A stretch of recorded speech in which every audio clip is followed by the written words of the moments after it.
On today's pilot episode, all roads lead to Albania and then Rome as we discuss the FIP Platinum before 2026's first major.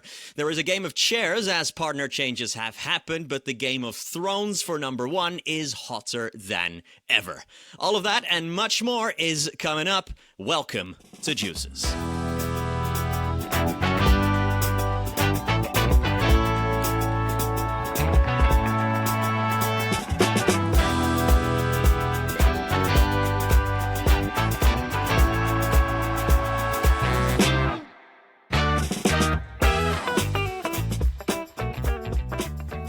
Well, here we are then. Myself, Nicolás, Quarles and Ufford, joined by Gonza Oubiña. This is it, Gonza. This is it. We're starting a podcast, a very original idea. Two guys starting a podcast that never happened before. First of all, how are you? I know I don't think we could have had much more different days. You are very jet lagged. You've just come back from Argentina. I spent the entire day in the sun. So how are you? I'm fine, yes, as you said. I just came back from Argentina. I stayed one more week after the Buenos Aires P1, which was amazing. And Nico, yes, we've been planning Deuces and this show for, let's say, 2-3 months already. So very happy. Episode number 1, and I think you guys are going to enjoy it a lot. Let's hope so. Yeah, it has been in the pipeline for a very long time. I guess since this is the pilot episode, Gonza, do you want to quickly, you know, you are more famous by now than most of the players that play on tour. But do you want to just quickly tell us a little bit about, who are you? Well, me and Nico, as you know, if you follow the tour, we commentate all the matches in Premier Padel. So the majority of you guys probably already heard us. Good to see our faces for the first time. And the idea behind Deuces is basically to give us an English podcast to talk about paddle, to give you the news. We also have a new Instagram page. Go and follow us, subscribe to the YouTube channel. And we're going to be most likely every week in different events, in different stops, analyzing what is happening. But also the idea is to make it fun, to make it personal. We don't want to make it super serious. The idea is to laugh, to make jokes. Nico's a perfect guy to do it. And yeah, basically that's it. Very excited. I know you are too. You have your racket there. I am. You're going to show it to me later. Yes. I have also something to show you, but later. I have also something for you and the crowd, but later. A surprise for episode number 1. I'm not sure I like the sound of that, Gonza. Let's keep it. And you're not going to like the surprise. Let's keep it PG on the first episode, shall we? But yeah, we've got a lot to discuss, like we said, in this episode. Myself, by the way, I've been doing this for 7 years now, I think, commentating paddle. And I've had nowhere to put these ideas, So that's something I think that's quite fun for this podcast as well. We talk nonstop, don't we, on WhatsApp every day? Hours and hours. Hours. I don't think there's anyone I text more than you, Gonza. Poor Charlotte.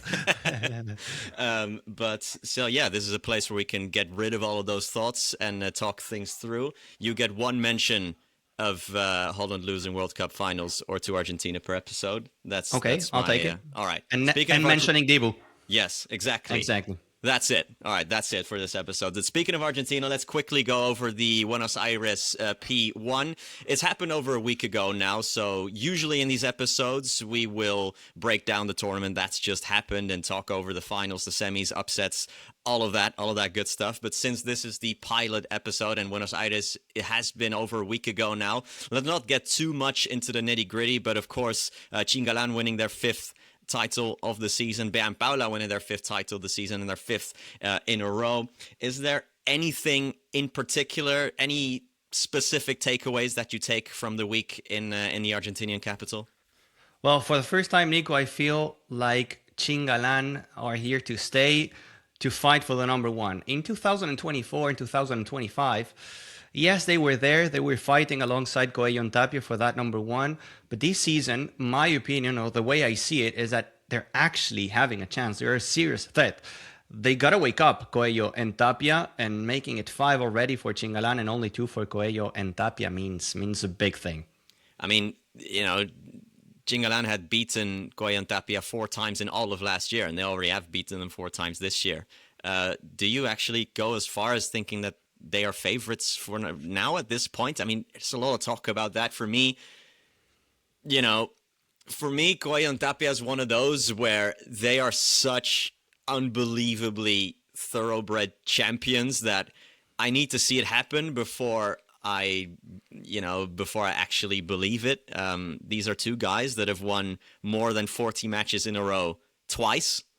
So until it's mathematically impossible, I don't think I'll just ever bet against them, period. Even though Chingalan looked, I agree, better than ever.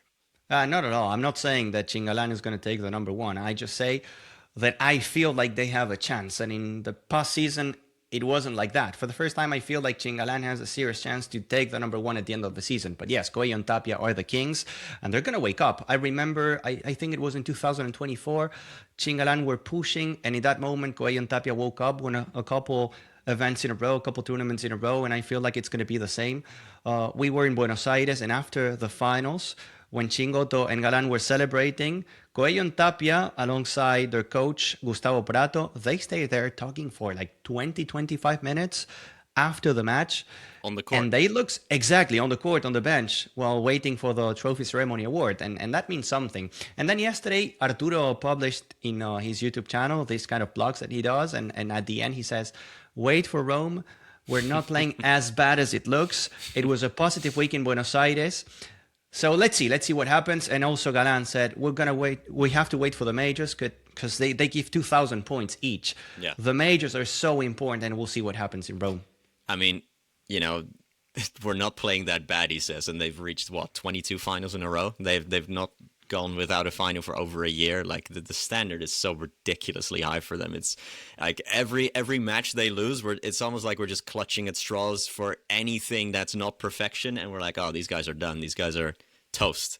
But I mean, the one thing I wanted to take away from Buenos Aires on court is that LeBron and Augsburger obviously won Brussels, beating both Chingalan and Coello and Tapia in the same tournament. They beat Chingalan in straight sets as well. Then in Asunción, they got absolutely throttled by Coello and Tapia. And now they just got pummeled again by Chingalan. It's almost like the two pairs are saying, back off. This is our playground. Like, calm down a little bit. But we'll see also what happens in Rome, because obviously for Augsburger and for LeBron, slow courts like Asunción and Buenos Aires are not the best, but in Rome the ball is going to fly, so I'm expecting a better performance from Leo Augsburger and Juan LeBron in Rome. But yeah, it was insane in Asunción and in Buenos Aires. Coello, Tapia, and Chingalan were like, no, wait a second. I almost felt bad for them, It was just like, it felt like it was personal almost. It was insane. But in Buenos Aires, we've done a lot of things there. We were there with Red Bull TV covering the event. We barely see each other during these tournaments. I don't think people realize that, either you or me is commentating. So we're up in the booth, and then the other one's probably down interviewing. So we really don't see each other at all during these tournaments, only at breakfast and maybe at dinner. But what that people haven't seen or that wasn't on the broadcast, is there anything that really stuck with you, as an insider, something that you can tell the audience at home? I mean, you could see it on TV, but even more on site, the passion from the Argentinians. It's insane, isn't it? People. It's insane. It feels like football. We say it all the time, and I think people must be kind of sick of it now with how much we harp on it, but because it's true, because when the players arrive in their transfer from the hotel, there's 200 people waiting for them just at the player entrance. People wait for them at the hotel, like outside. There's mobs of people. I mean, this doesn't happen anywhere else in the world. Like you said, it does feel like they're football stars here. Like, it's insane. And we did go to an actual football game, and we did, and they won. To the correct team, to the correct team, to River Plate, which is Gonza's team, which is Tapia's team. Who Tapia, else? Leo Augsburger, I think, Chosas as well. Jordi Lujan, our colleague, co-commentator. Yeah. Awesome experience for me. I've been to, I think, 6 different countries to watch a football game. None of them like that. The football wasn't the best. The football was not the best, but the atmosphere certainly was. I saw just as a random note, I saw Rodrigo Vide there, who's obviously not traveling anymore. And I just ran into him outside of the stadium, and I caught up with him, and he said, this is the first time in 18 years that I'm not traveling on tour. And he says that it's like the best year ever for him. you sometimes think when these coaches or players, aren't traveling anymore, that they're like out of the loop and that they're, something must have happened to them. But I've never seen him happier than he was there. I mean, fair enough. He's deserved it's exhausting. It's exhausting for the players. People don't really know or understand how exhausting it can be. You spend your life in a plane, in a hotel, and it's every week the same thing. You don't have time at all to be here in Valencia, in my case, or in any place for the players. And also, Nico, we saw Bea and Paula. If we were saying that Chingalan are a serious threat for Coelho and Tapia, what about Bea and Paula? They are on fire. It's unbelievable. I would almost say that this wasn't their best tournament, but they still won it, and they just won it by wanting it more, I think, because Ustero and Ari Sanchez, in my opinion, played the best they've played all season. I mean, they destroyed Castellón Rufo in the round of 16, and then they did the same to Ortega and Calvo in the quarterfinals. I think they lost 4 games in total in those 2 matches combined. And still somehow they managed, Bea and Paula, managed to, by not playing well at all, but they just want these wins more, it almost feels like. They have just so much experience, and I sometimes struggle to analyze properly why and how they're winning these games, because they're not playing well, but it's almost like they're making their opponents play worse as well. And now they've won 5 in a row, and now they are on a title winning streak that's never happened before in Premier Padel. So yeah, it's a weird one, isn't it? Bea finished the season last year in an amazing level, playing with Claudia, winning, I think it was 3 in a row, including the finals and the Acapulco Major. Bea still playing amazing. And at the beginning of the season, it was Paula, the one that needed to adjust more, because Bea's going to give you the winners. She's going to be the shot maker.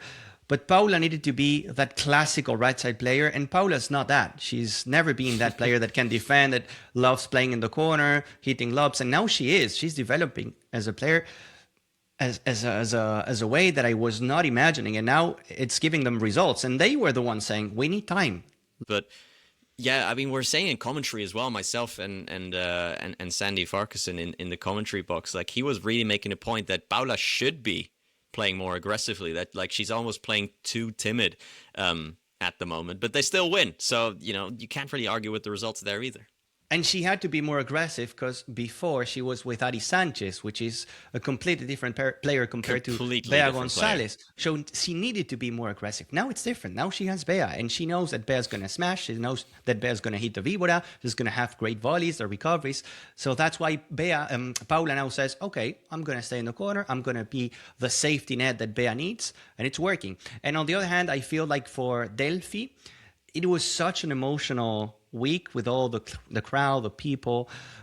It's crazy how Argentinians love Delphi Brea, and playing in front of 16,000 people, it can be a good thing, but at the same time you can feel the pressure, and it felt that way. Delphi didn't really play well in the semifinals. They won, saving a match point, and in the finals it was the same. It happens, and I think she's gonna succeed. She's gonna win in Argentina at some point. She said in an interview that we had in the media day, she said, I know that if it's not this year, it's going to happen at some point. But yeah, this year, it was too much. You spoke to her off camera as well. You interviewed her with Red Bull, right? Before the actual our coverage started. Like, how did she seem there? Like, just her body language, did she seem chill? Did she seem a little bit on edge? Like, how was she? She was, going through so many emotions. It was a week where she got announced as a Red Bull athlete, so a big media pressure on that. Then she was walking and she had a lot of people chasing her just to get a picture. Wherever she was going, she had a phone, she had a camera. She was excited. She was happy. Also, she was mentioning how it felt the moment these young girls were approaching to her, the way she was approaching the stars a few years ago. Yeah. But I think she was enjoying it, but the moment she was inside a court, it wasn't really helping her. And that's the reason why she couldn't play the way she... Explain this to everyone at home as well, because you explained this to me and to our other colleagues, and this is something that I think you don't realize unless you are from Argentina, is because Delphi is kind of the only player that's from actual Buenos Aires, right? From the actual city, because there's Buenos Aires province, which is as big as Spain in terms of the squared mileage, and then you have Buenos Aires city. And she's pretty much the only player, at the top that's from the actual city, because Chingoto isn't. and then Nenno also isn't, right? So she's basically the only one that's actually playing in front of a home crowd. Exactly. And also, if you look at the men's side, you have more players from Argentina. It doesn't really matter if they're from Buenos Aires or not, but you have Chingoto, you have Tapia, you have Nenno, you have many others, you have Leuxburger. In the Argentinian side, on the women's side, you have Delphi, you have Claudia Jensen, but you don't have a lot of names. So it does mean a lot. It does mean a lot. And again, it felt like too much pressure for her. That's my feeling. I don't know if you agree, Nico. Yeah. She didn't play a great final. No, she didn't. And this was the case last year as well on that semifinal where she lost against Claudia Fernandez and Bea as well. You could tell that the pressure gets to her a little bit, which is normal because of what you said, because all of the hope and all of the pressure is on her. And also the stadium was by far the loudest when she was playing. This is quite unique in a sense. Like normally crowds are louder for men's matches, you know, because there's more highlights and there are more smashes and more recoveries, more whatever, more highlights in that sense. But with Delphi, I mean, the crowd was just, I mean, when in the semifinal, there was the second set tiebreak when they'd already lost the first set, and they won that tiebreak 7-0. And I think it was 4-0 when she hits a drop shot winner. That is the loudest crowd I have ever heard at a paddle game. I've been at 3 or 4 tournaments in Argentina now, and in a lot of places around the world, some big arenas, but my God, I had to cover my ears. I mean, the roof came off. It was unbelievable. Yeah, by the way, Nico, we, as we said before, we launched our Instagram page. There's a nice video from Sophie that we stole from Sophie, our member of the team as well, our presenter. It's very nice. If you want to go and check it out, at Deuces Show, you'll find it, and it's insane. And follow us. Of course, yeah. You can tell that Gonza's in charge of the social media here, and I'm just here to the go pretty along for the ride. face. Yeah, well, the pretty face. Then we're pretty much doomed. But let's go on to the news. This is enough. The pretty face. Yeah. Wink, wink. Let's go on to the news, Gonza, because there are a lot of pretty faces that have swapped partners in the last couple of weeks. Some big changes. The biggest one, the return of Martín Nenno and Paquito Navarro, almost 4 years after splitting. Yeah, exactly. Paquito is back. Radio Ezeiza is back. Then we've got Guerrero and Leal returning. We've got Momo González and Lucas Campagnolo also coming together. What do you think of this? I mean, Paquito has basically been going back to all his former partners that he's had any success with, you know, in the last couple of years. He's been with Sanyo, he's been with LeBron, now he's back with Nenno. What do you make of this? Do you think they have any chance to have a proper run at making finals, at winning titles, and who knows what else? Nico, Paquito and Nenno, I love it. If you don't like Paquito Navarro and Martín Nenno back together, you just don't understand it. No. The vibes, the energy, of course, and I think they know it. Of course, they're not planning to win 7 championships, 7 Premier Padel titles. They're probably going to be in the quarterfinals, semifinals, but the energy is going to be there. And I think that for Paquito Navarro, after playing with different teammates, he needed Martín Nenno because Martín knows the way Paquito Navarro is, knows how emotional Paquito can be inside a paddle court. And if there's a guy that can understand this and manage it, that's Martín Nenno. It was always like this. And a few years ago, you were there working and commentating those matches. They were amazing. And I think that for paddle, for us paddle fans, it's going to be fantastic and so much fun to watch. I honestly think that the Nenno Paquito was probably my favorite pairing that I've ever commentated on, because you just can't help but love them. You know what I mean? Nenno, to give context, at the end of 2020, reached his first master final with Maxi Sanchez, and then Paquito Navarro ended the year with Pablo Lima. That ended pretty badly, and then Paquito made this big bet on Martín Nenno, who'd never been in a final, let alone won a title. And they just had this chemistry, this sort of showmanship, this charisma that you just loved them. And when they won their first title, it was the Master of Barcelona that year in 2021.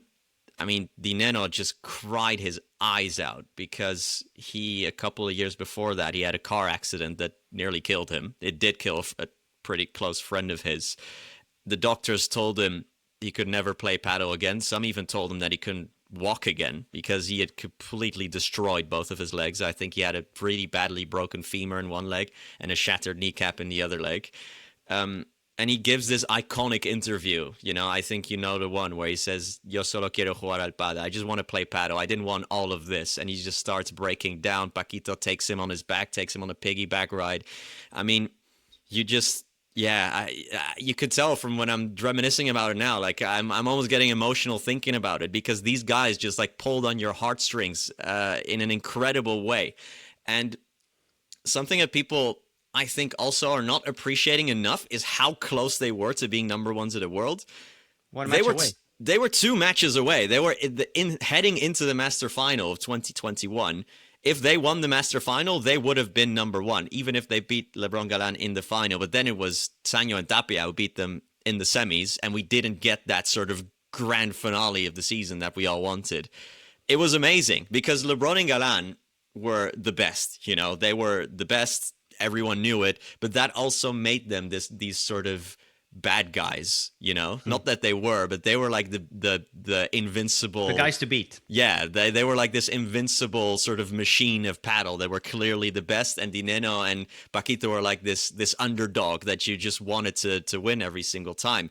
But now coming back together, I don't know. I don't know if they still have what it takes to reach that level. I think paddle has just evolved in a way that, it's just so athletic now. It's so offensive now.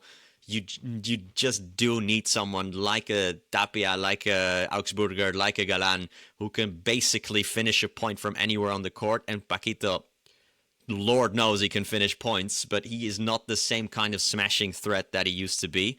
But I am as excited for this pairing as to come back, for them to come back, as for any in the last couple of years, honestly. I'm buzzing. And Guerrero and Leal are also returning. They obviously reached the semifinal in Rome last year. They were the lowest seed to ever reach a semifinal of a major. They were the 13th seed. Why do you think they split in the first place? Don't you think that was a bit odd at the time? Because they were playing so well together. They were beating Yanguas and Koki all the time. They were reaching semifinals, multiple, and then they suddenly said, nah, don't want this anymore. It was a chemistry thing. It was the relationship. And I feel like this happens a lot with young players.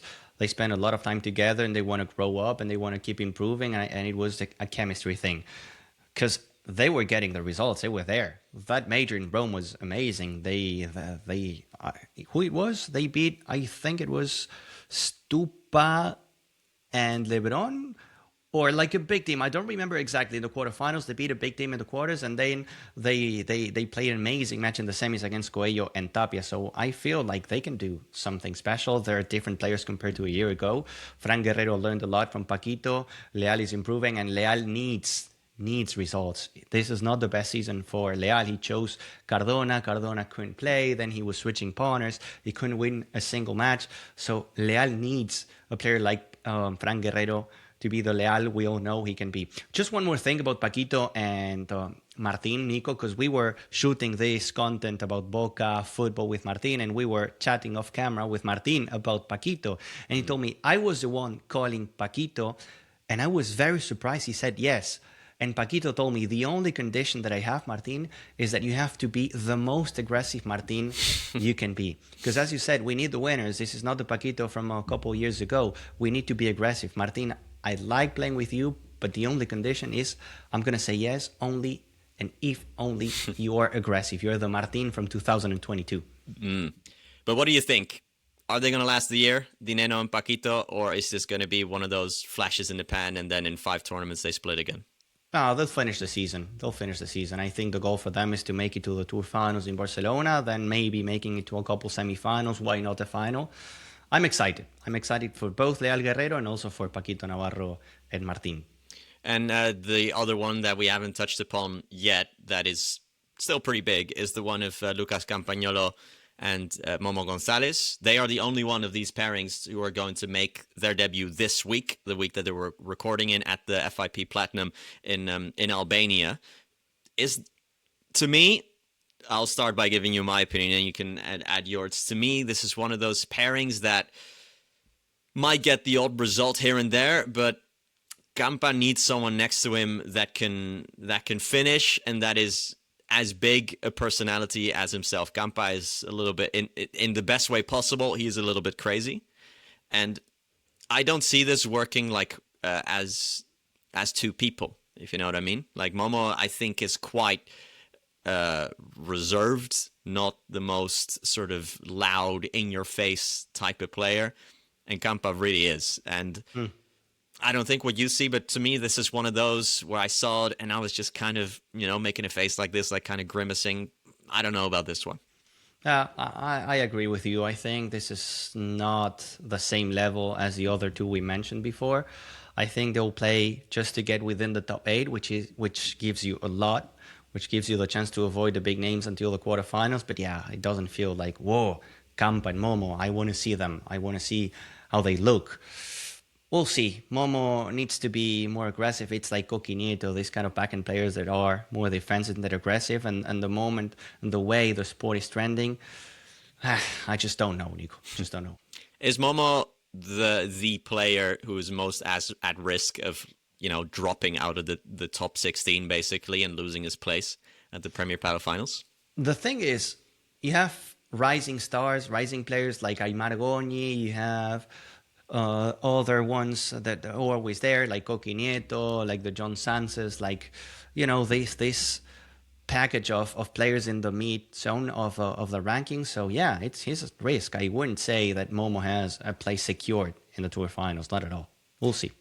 Well, let's speak of this FIP Platinum in Albania this week. It's happening right now as we're recording. There are a lot of names, and let's particularly talk about the men's, because in the women's bracket, there are 2 top 8 seeds, but they are the number 7 and 8 seeds if everyone is there. So Alonso Salazar are there, Guinart Virseda are there. But in the men's, 12 of the top 20 players are registered for this tournament. It feels almost like a Premier Padel event. And of course, there are a lot of points at play as well. 300 points for the winner. That's almost the same as a semi-final, I think, in a P1, right? That's 360, if I'm not mistaken. So huge points at play. What do you see happening? Let me just actually pull up the registration list so you can have a look as well. Oh, what a professional. This is production, guys. This is production. This is Nicolás. This is what I'm talking about, Nico Prime. So we got Yangua Stupa as the leaders, then Coqui and Sanz as the number 2. Leal and Guerrero making their debut for a second time. Nenno playing with Jairo Bautista, and as I guess Paquito doesn't fancy going. So it's basically everyone except the top 3, except Chingalan, Leburger, Koya, Tapia, and then the only ones of the rest of the top 20 who aren't there are Tello and Paquito. So everyone should watch this, right? Yeah, absolutely. The question is why these players are playing here in Albania. Why are they not saving energy for the major? Well, 2 reasons. The first one, for Stupa and Yang, was it's a big chance to avoid the attack from Leox Burger and Juan Lebron in that fight for the 3rd spot in the rankings. And for the rest, there's a lot of points. In the FIP Tour, you have different categories. You have the bronze events, the silver events, the gold events, and the platinum events. The big events are called the FIP Platinums. They give, as you said, 300 points. That's a lot, and that's why they choose to go here. The second reason is that we have very similar conditions from Albania to Rome. It's an outdoor event. The ball is going to fly. I've been talking already to some players, and I see how happy they are. They can smash, and they can practice to get some momentum and to carry it for next week in Rome. That's why we have these names. Yeah. And we're commentating it, by the way. We're commentating on it, of course. So that makes it a lot more important as well, I think. That's of course. Another Not reason. because of Stupa and Yanguas, just because of Nico and Gonza. Exactly. Yeah, but Stupa and Yanguas, if they win this, and they are favorites to win this by some way, that's the same as, almost the same as making the final of a P2. So that actually goes into their rankings as well. You said that they're under threat from Le Burger. I don't know if you saw the entry list to Rome, but they have already overtaken them. Le Burger are now the number 3 seed. It was coming, and now it's happened. So they need this. Do you see anyone but Stupa and Young was winning this? I'm excited to see Leal and Guerrero. We were talking about the new teams. I think they can do something, and Coqui Nieto, John Sands are always an absolute nightmare to face. I think it's going to be fun. You get to see different teams, different champions. I'm excited.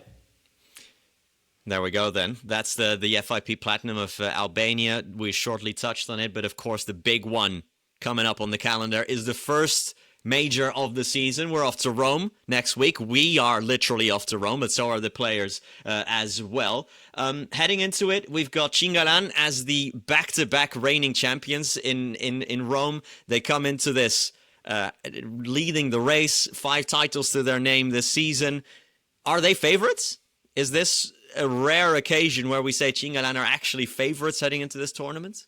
I feel like they are, because they won in 2024 and in 2025. It's a tournament they love. They play good at the Foro Italico, but you have Coelho and Tapia with a mission. They have to stop the push from Chingalan. 50-50, maybe 51-49 for Chingalan, the moment they're living, the way they're playing. What do you think? That's a very brave prediction from you, Gonza. I'm taking a big risk, huh? No, I'll say, I mean, to be fair, I said it in Buenos Aires as well, and I ended up with egg on my face. I said in Buenos Aires that Coelho and Tapia would win in straight sets. I'll say the same here. I think Coelho and Tapia are desperate for a result. I think, they've won so much that they kind of need to find ways to motivate themselves at this point. I think especially Tapia, who can kind of go in and out of these matches sometimes, it feels like, and Galan really has had his number recently. I'll say Coelho and Tapia, and I think they'll win pretty convincingly, and this is going to be, their fist on the table to say, hang on guys, all this chat about Chingalan, we're still the best. And actually, and I want your take on this as well. So Chingalan, up until this season, we usually said that outdoor suits them better, that they are usually playing better against Coelho and Tapia and outdoors. But this year, their only loss against Coelho and Tapia was in Riyadh, so in outdoor, and every time they've beaten them has been indoor. Has anything changed there, or is that just a coincidence? Oh, these players are so good that at the end of the day, it's about details.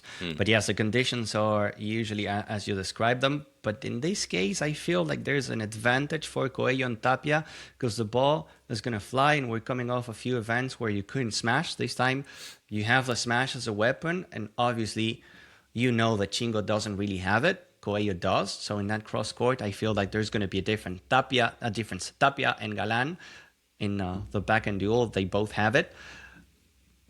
But especially Tapia is going to be able as well to go for more.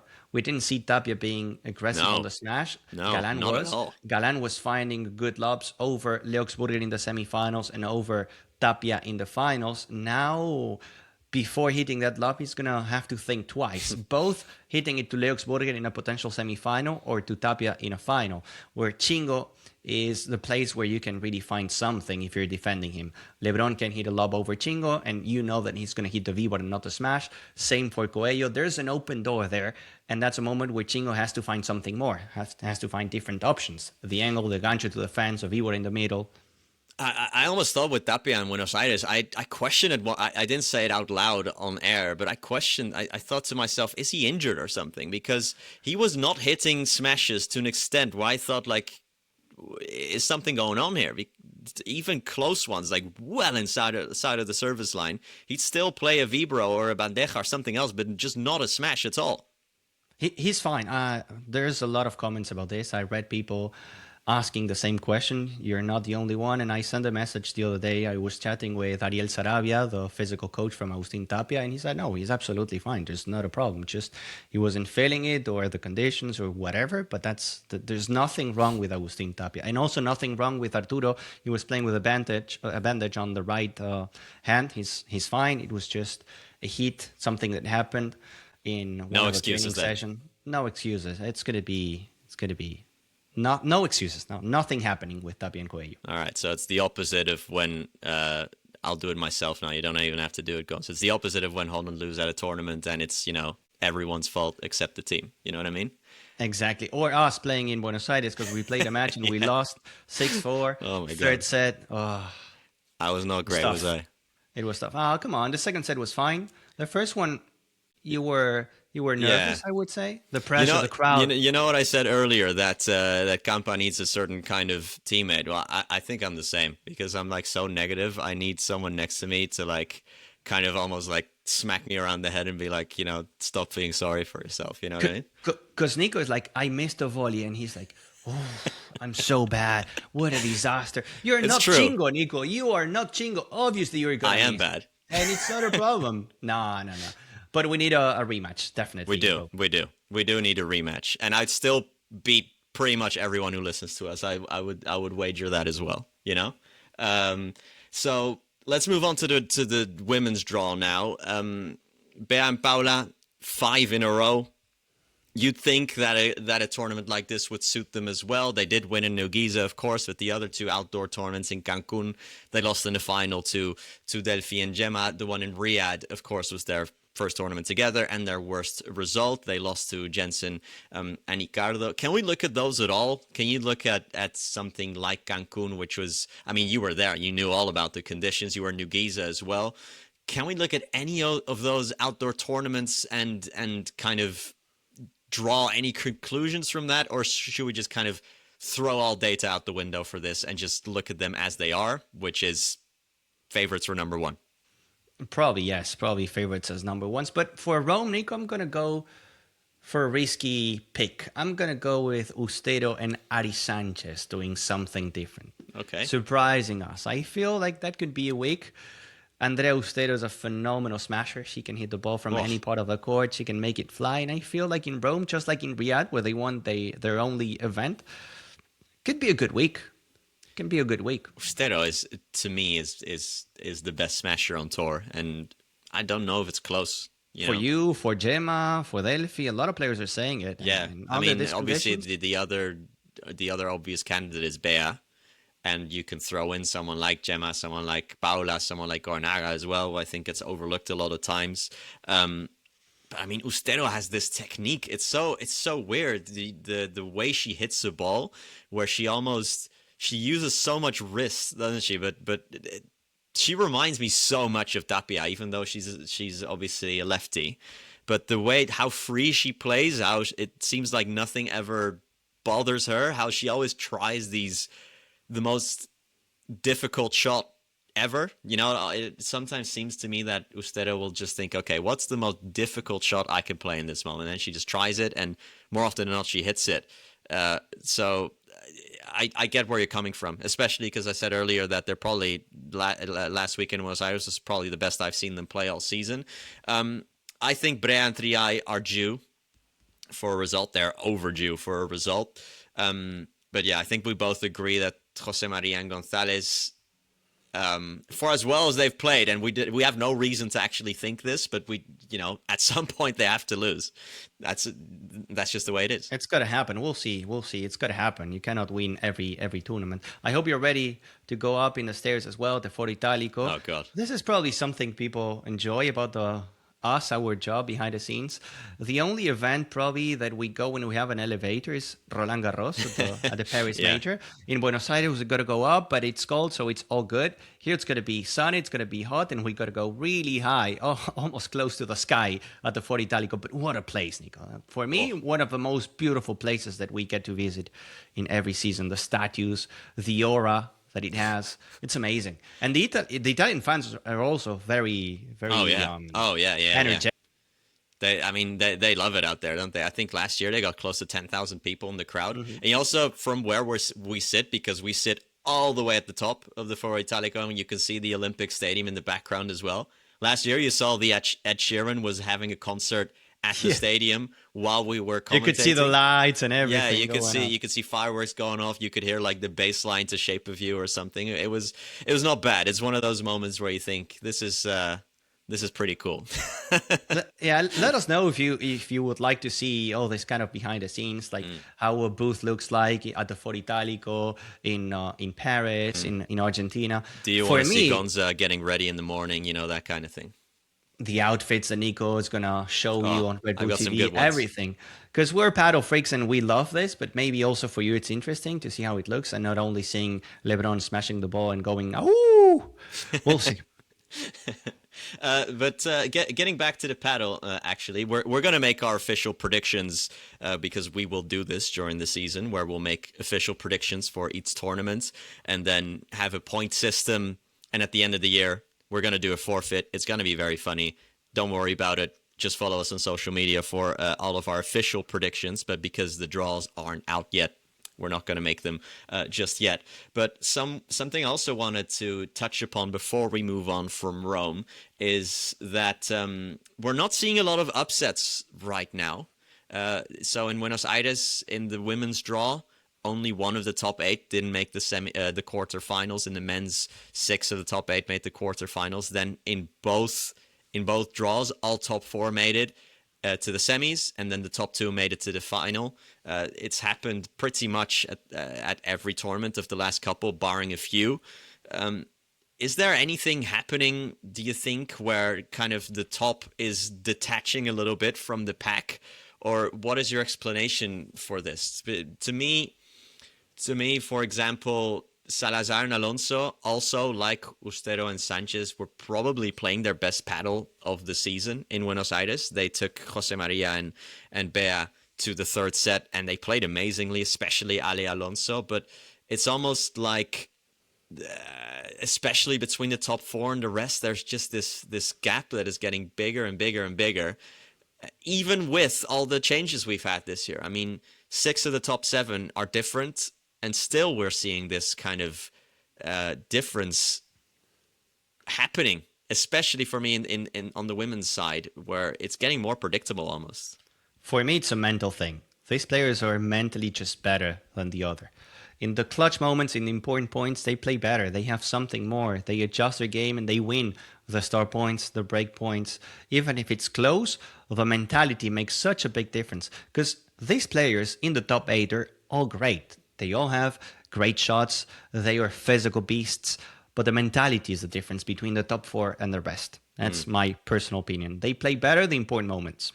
Yeah, I mean, you see anyone train that's, in the top 50 or even top 100, and you think, oh my God. For example, you're the guy that has a lot of stats here. Yeah. Whenever Coelho, Tapia, or Chingalan play a tiebreak, they never lose. No. They never lose, and that's not a coincidence. They know they need to play better. They know they have to handle the pressure, and they just win. Yeah. And that's the difference between them and the rest. Especially Coelho and Tapia. I think if you take away Chingalan, I think their win rate in tiebreaks is close to 90%, which is ridiculous. Obviously it should be close to 50. Yeah, it almost always feels like they just have this extra level to go to. Almost, it's pretty insane, actually. Now, before we go, we still have a couple things to go through. We did ask all of you on social media if you have some questions. We're opening up the mailbag. I don't have a physical bag. I'd love to have one.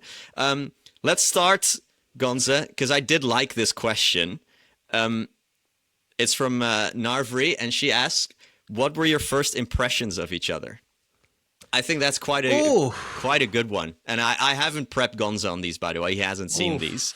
I'll go first, so I'll give you a bit of time to think. Obviously, I was physically intimidated. This is a huge guy. It's almost like a sun eclipse is happening when you walk into a room. Arnold Schwarzenegger. Exactly. No, but I think my first impression of you was wow, this guy is really energetic and really loves paddle. You know what I mean? I think we first met each other at the Premier Padel Finals with Red Bull in person anyway, in 2024. Obviously, we've been talking for a while by then. I'm making this sound like we're dating. Aren't we? We might as well be, to be fair. I thought we were. Yeah, sorry to break it to you. No, but to me, the first impression was just this guy does everything, because with Red Bull, you do everything. You know, you don't stop. You have these days that are ridiculously long. Yeah, so I think it's that. I think I was just thinking, wow, this guy just doesn't stop. He really does love this. I feel for me, that was the first time in Barcelona. The thing with Nico and I is that we're so different in different things, in so many different ways, but at the same time, we're very similar. We love sports. We love football. We chat a lot about football, not only about paddle. We love paddle. We're all day talking about sports, and we have really different personalities, but at the same time, we hang out in a really good way. And it's curious because, you know, usually your friends are, let's say, similar to you, and you could think, oof, they have the same job, they must be competitors, and not at all. We have really good chemistry. We enjoy being together. Sometimes. Again, you're making it sound like we're a couple. Yeah, not a problem. Not a problem. We're in a long distance relationship, aren't we? Until the World Cup starts, we're friends. Oh, then we'll see what happens. Oh, I can't wait until Argentina lose, honestly. Like, that's going to be the best day of my year. Yeah, all right. Next question from Pretty MZ, who asks, who is the most complete player on the circuit for you guys in the past and right now? It's a difficult one. You know the answer. You know what I'm going to say. I think I do. Sancho Gutierrez. Complete. Yeah, probably he doesn't have the smash, but I'm never going to choose anyone but Sancho. That's the thing.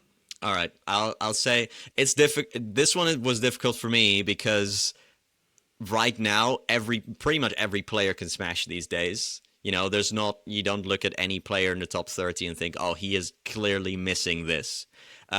I'd say if I had to pick the most complete player, I'd have to say someone like Stupa, who has a bit of everything, or someone like Galan. You know, Galan really has no weakness. You couldn't say he's an unbelievable defender. He's so good at net. He's so good at lobs. He's so good at smashes, recovering. I can tell you one thing he's not good at. I think he probably has the best ground strokes in the game as well. So I'd probably say Galan for the men's, and for the women's, probably either Gemma or Paula Jose Maria, because of the same reason. They are beasts defending. And Paula has a good rulo, Gemma has a good rulo, good smashes as well, good volleys. I think it's probably between those two is the most complete. Yeah, I agree. Galan is very complete. Gemma, Nico Quarles, Gonza Oubiña. Yeah, Gonza Oubiña more. You were hitting some good rulos. Those, yeah, sometimes 1 out of 10, but yeah, when didn't see you hit a drop shot like only mine, one though. Through the door, tack, Tapia style. Nah. I didn't see any of that. I hit the only drop shot of that game. I'm pretty sure. That's the only positive I can take from that match. But final one from Saeed, who says, who would win, 10 gorillas or 100 men with baseball bats? Gonza? This shows you, guys, if you're watching, that this is not only about paddle.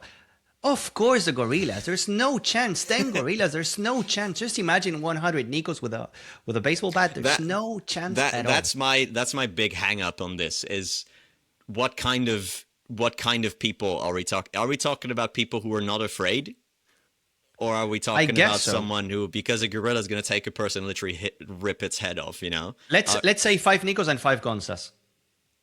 No, it's 50 Gonzas and 50 Gonzas. Oh, then it's the gorillas, 100%. I mean, he could probably with one hit, he would probably knock out 10 of me, 20 more of me would faint probably, and the other 20 would run away. What if it's 100 Nachi Sachers? There's a higher chance. I mean, that's a big guy, big player, Nachi Sacher. Nachi Sacher, it's different. Better odds.